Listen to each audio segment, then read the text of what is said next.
Hey Internet, Brian here for Work to Game, and today I wanted to talk more about the jumping potion and some of the great points that have been made regarding that topic at hand. So Yoshi-P, put out a post, and I put out a video about it, and I thank you all for your engagement. It's been, probably the most commented on video that I've posted as of yet. And in his video, he basically just kind of put one point for his negative, which was that the skill gap. And there are players who share that, but there were a lot of comments that were posted that talked about various other kind of points of concern.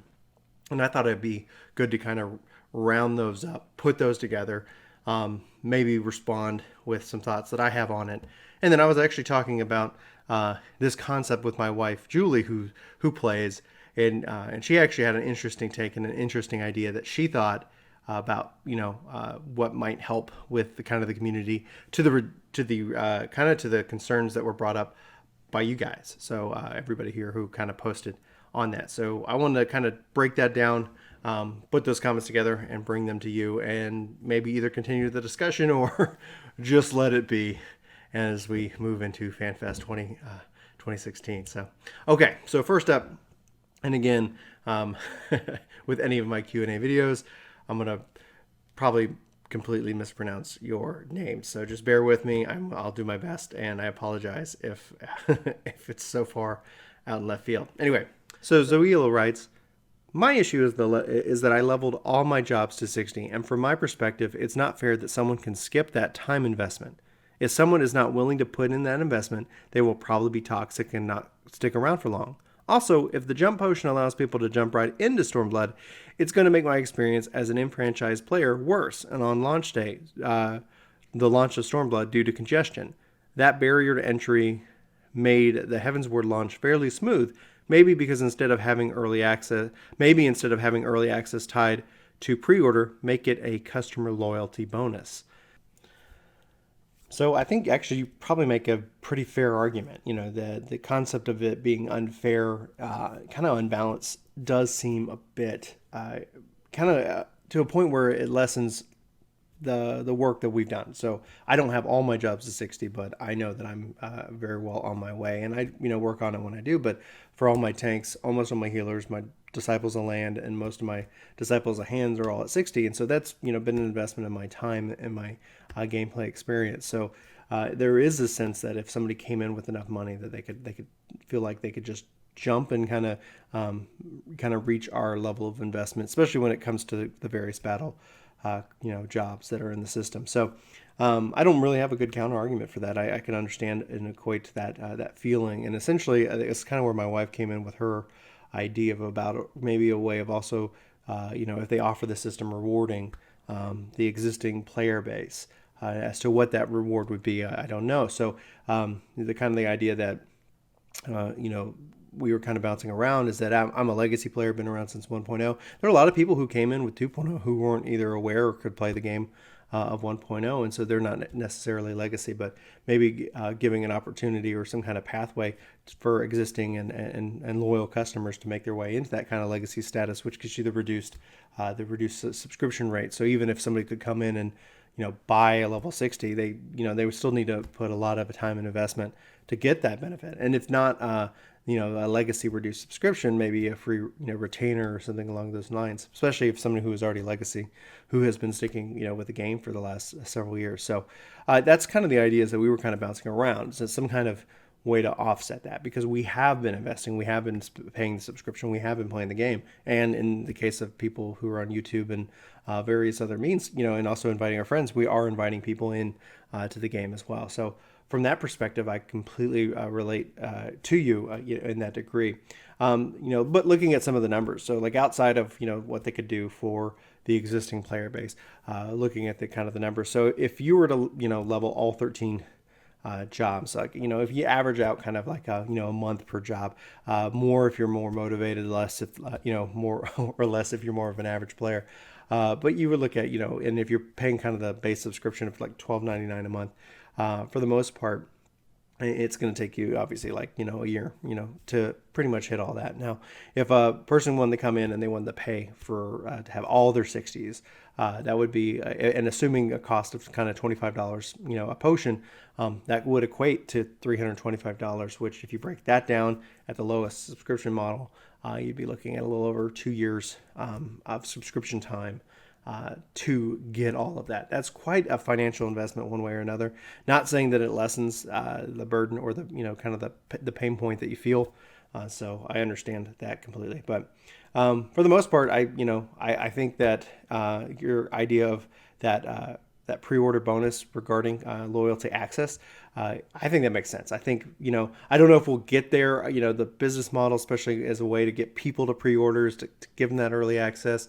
I think another way that could work is that they could pre-order the game and maybe get into Heavensward, right? Like where, now this is obviously speculation at this point, but imagine if they let you buy Heavensward, Stormblood, and start playing Heavensward today. It's like, imagine, hey, it's going to go on sale. Here's the package. I don't know if we'll be able to get there or something like that, but I think I do like your idea that loyalty comes with the pre-order, meaning you maybe you've played for a couple months, whatever that would be defined, and then maybe some other things that are tied to pre-ordering bonuses. But I like the idea. I don't know if we'll be able to see something like that happen with the market, but we have hope, and I think you should leave that on the forums as well. And if not, I'm definitely going to take that and post that feedback there as well. So thank you so much for the question. I think it was a good one. Good thinking. All right. Okay, so next up we've got Lamars 94. He says, it's a stupid idea. If you don't want to level your character and actually learn how to play your job, go play another game. Jumping past content was never the reason to play a Final Fantasy game. If they do this to Final Fantasy, they'll be making it like every other game out there. So for this, I kind of have a question, for you on this kind of aspect. If not now, when? It is a Final Fantasy game, but at the same time, it also shares its MMO roots, with that. So if you look at kind of the industry and the game in and of itself, I agree with you. Like when the game first comes out, the first expansion, I didn't think it was necessary at that point. But now we're talking about really 2 whole games that you have to play through. Now the difference is, like if you look at Final Fantasy, like Final Fantasy 15, Final Fantasy 13, Final Fantasy 12. Those are all single player games. You don't have to go play all the other games out there to pick up that game. But in the case of Final Fantasy 14, it would be like if you had to go play Final Fantasy 11 all the way through just to start into 14, just to then go on and continue. There's so much there, and at some point, that well kind of can dry up, and that can kind of, just be there. But I actually, your argument is something that I had for a long time when I remember hearing about it from other games out there. I was like, well, that seems a little bit counterintuitive. Like, right, like, don't you want to play the game? Don't you want to experience it? And the thing to that, and hopefully will be a thing that this game can actually balance out pretty well, is that the various content, the dungeons, the trials, all that is level sync. So you can experience that content with the challenge that it was meant to ensue. I think essentially, if not now, when? Like, does it make sense to introduce this with 5.0? If so, make sure you go leave your feedback on the forums.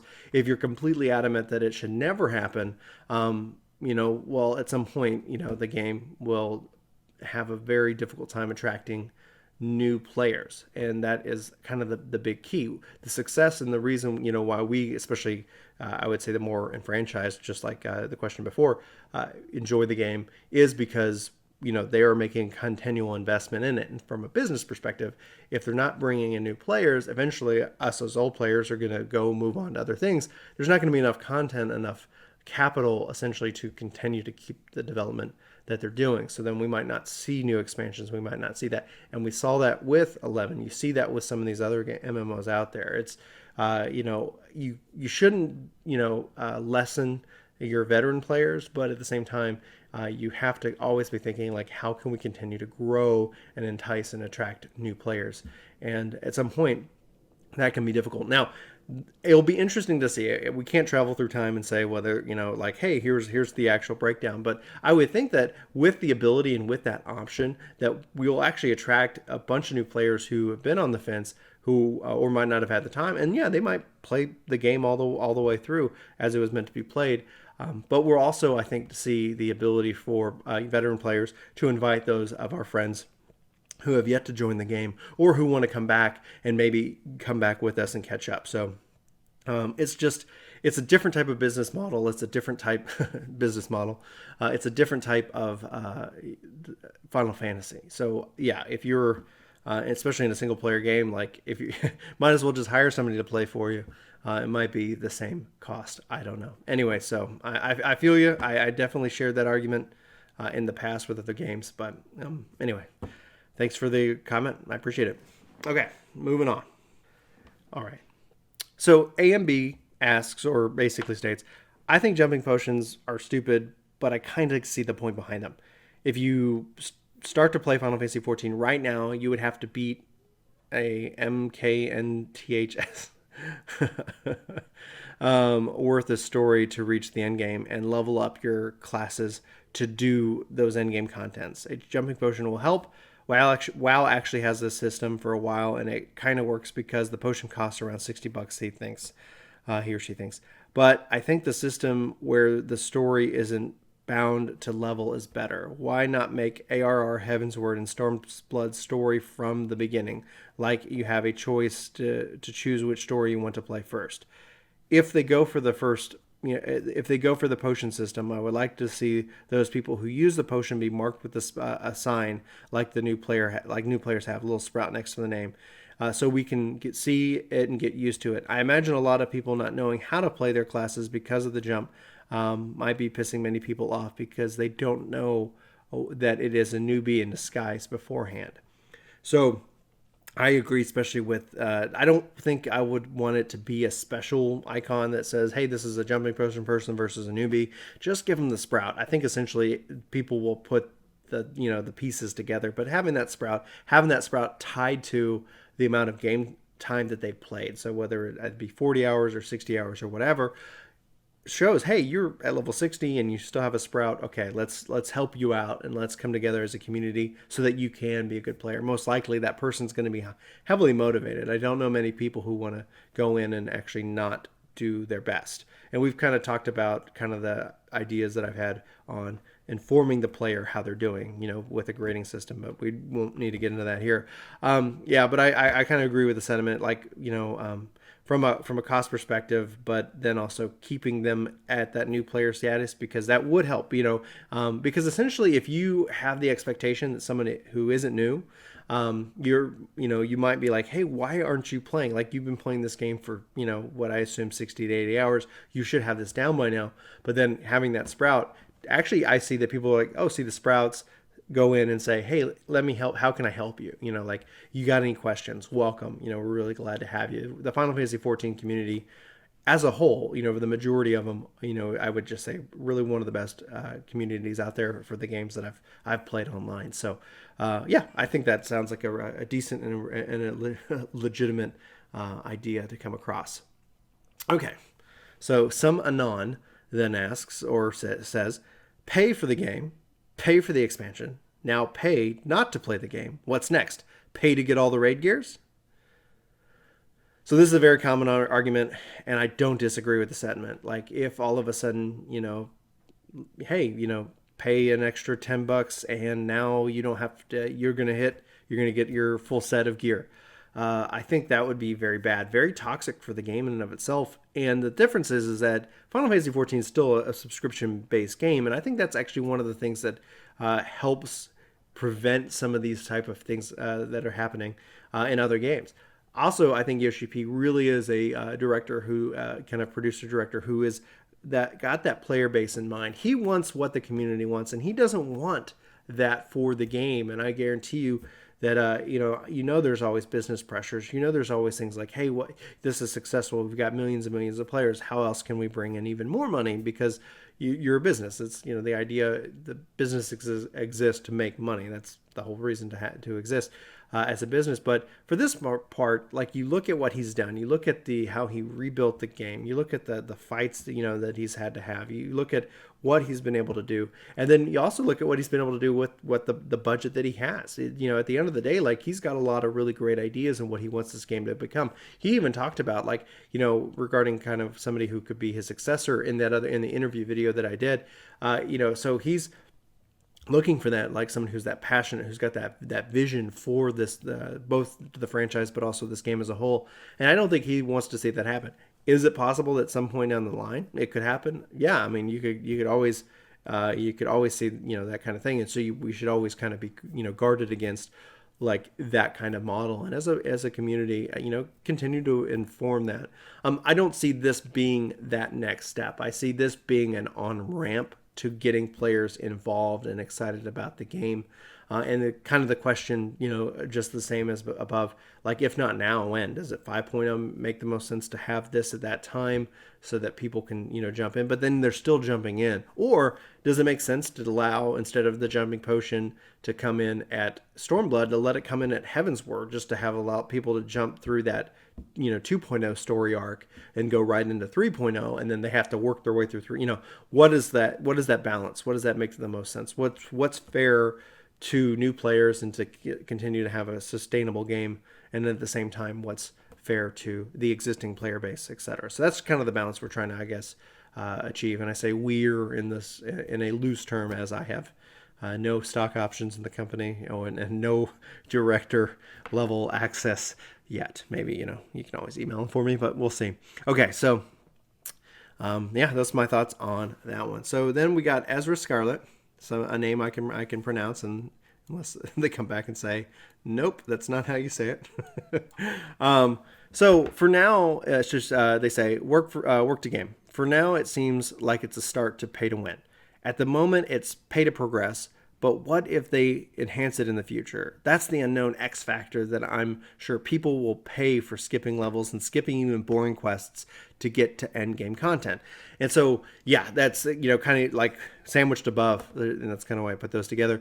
I totally feel that. I think as a community, we need to continue to resist that and let them know, hey, we don't want these type of systems like an increased XP gain. We don't want people to be able to do those type of things. We want to, we're all on a subscription, so there's kind of this, even keel. We want to say, hey, we're all paying the same, and then it's a matter of how much time you feel like you want to invest in the game versus anybody else. So for the most part, I definitely feel that. I think we have to resist that by all means. The nice thing though is that this is again that on-ramp to getting in the game. It actually doesn't get them to end game content, because we'll all be working our way towards that end game content together. So it only puts them at the ability to start the story in and of itself. And really, Final Fantasy 2.0, 3.0, and essentially 4.0 are all these. This is this really good RPG, and this kind of the weird blend is that they've successfully been able to really have this story-driven, and I think a decent story. Like, I thought Heavensward story was really top notch, the best that I've seen in an online game yet. And that's just, I haven't played all online games, so you guys can debate me on that. If there's a better one out there, I'd be interested to hear it. But so you have that 2.0 game, that 3.0, and it would be like, imagine having to play 13 before having to go play 15. It's just like, this is a requirement to play, and we don't have that requirement. Everybody kind of starts now.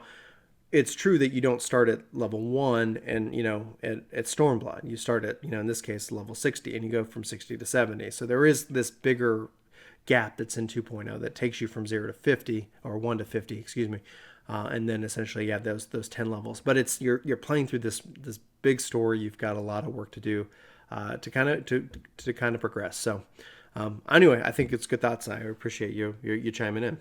So Ash Sunday writes, if Final Fantasy XIV were to continue without a jump potion, the game would fail to attract new players, and thus the game would die. New players have a far bigger barrier to get into the game.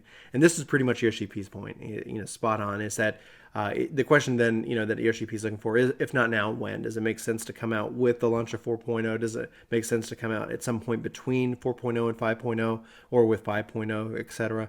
I think that, and hopefully we'll see this game being introduced onto new consoles. I'm a big proponent of bringing the game to Xbox One. I've got a video up on that. that, at least the history. And imagine being able to attract, another 300, who knows, maybe let's, get crazy and think, 600,000 new players.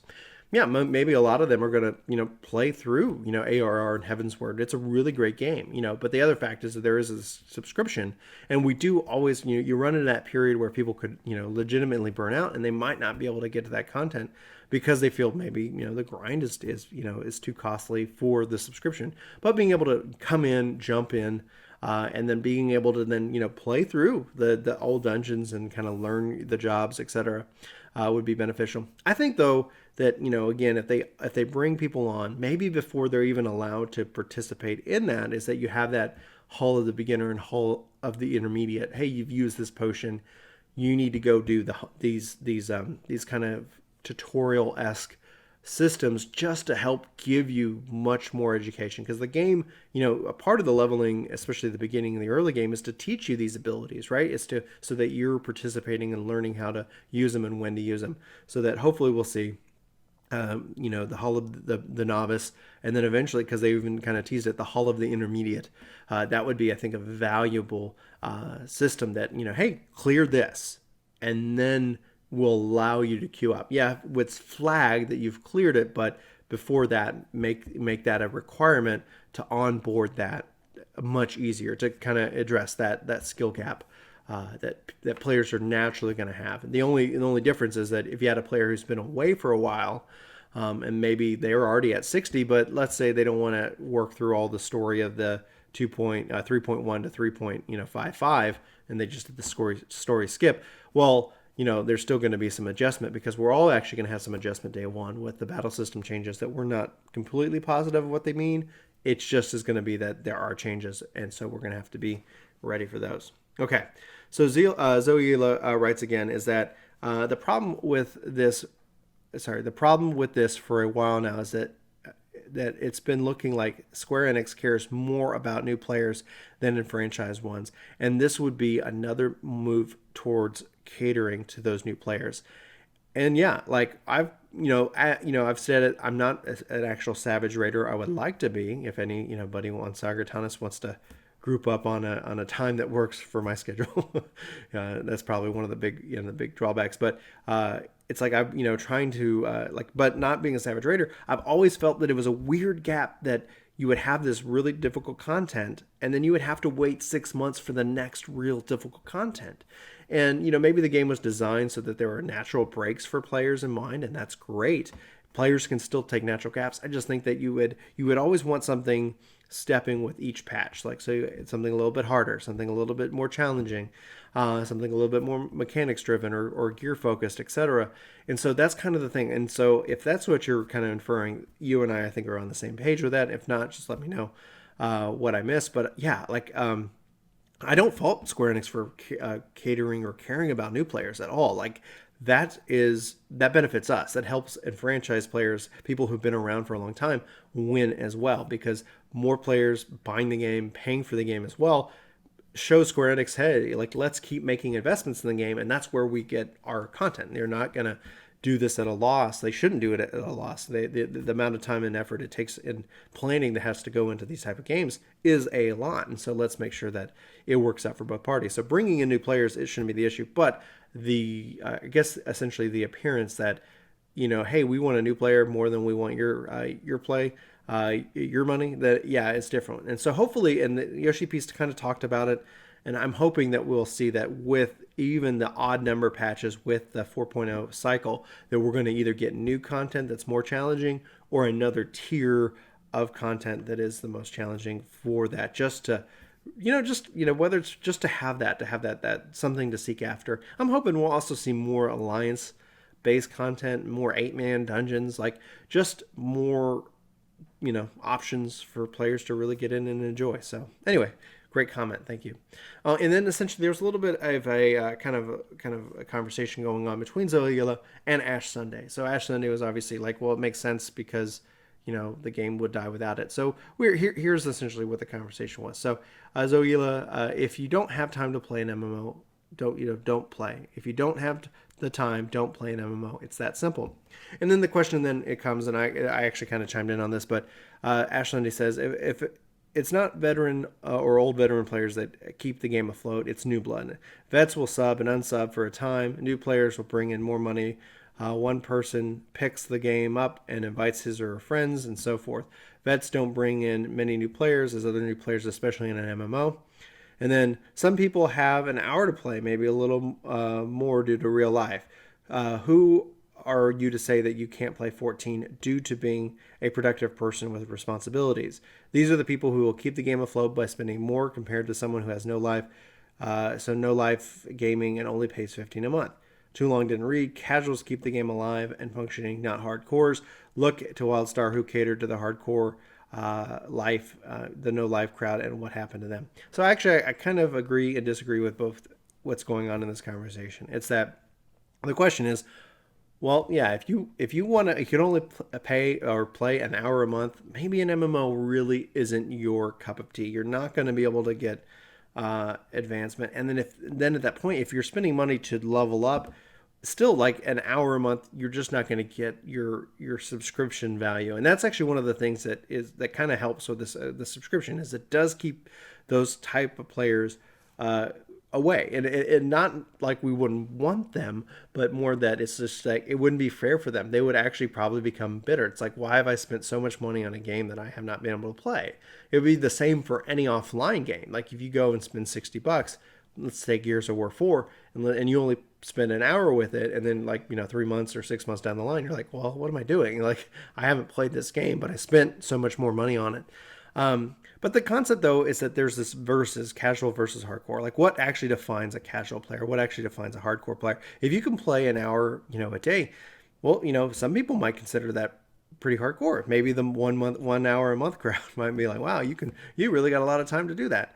But at the same time, we shouldn't necessarily, count anybody out who can only play what they have. Somebody who's motivated with an hour a night could be far more hardcore than somebody who's got 8 hours a day that they can spend in the game. They might just be spending in the game just kind of standing there chatting with people.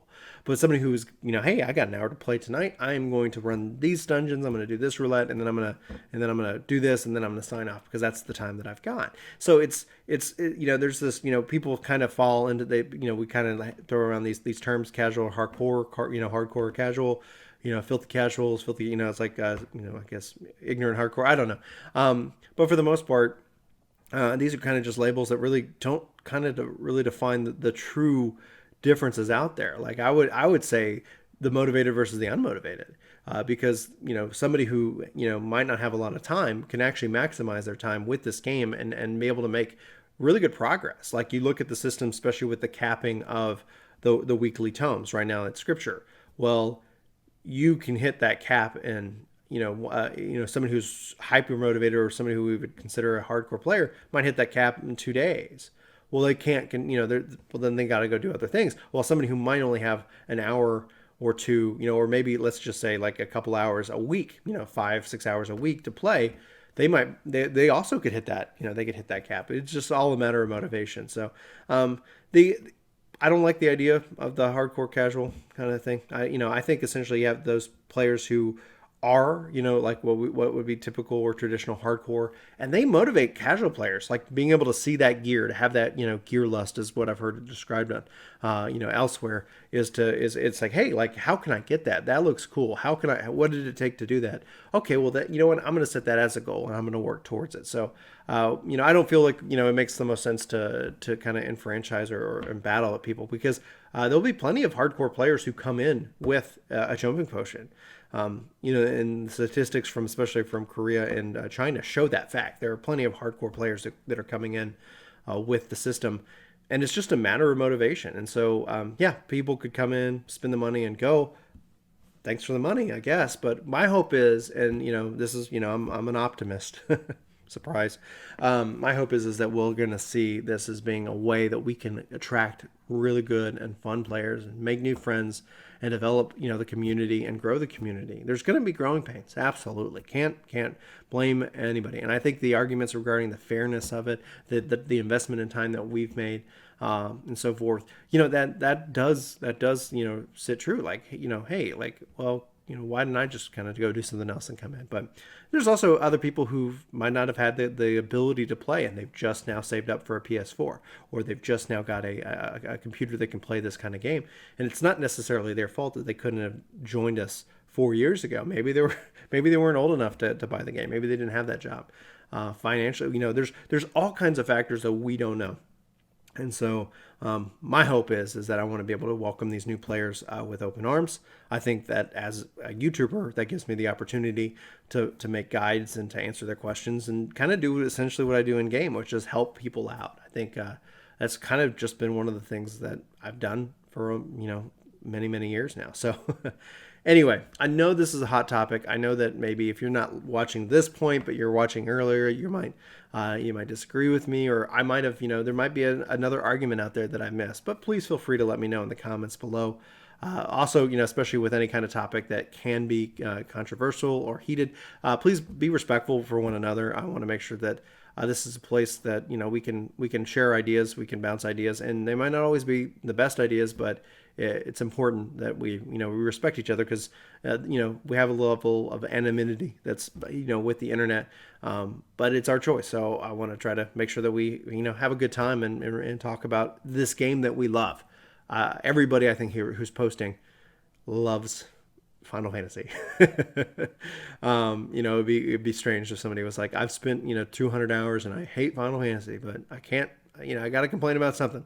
Anyway, so my name is Brian. This is Work to Game. I thank you so much for watching. I thank you so much for your comments. So if you wouldn't mind, if you like this video, hit like, share it with your friends and family, and this Christmas, give the gift of Work to Game.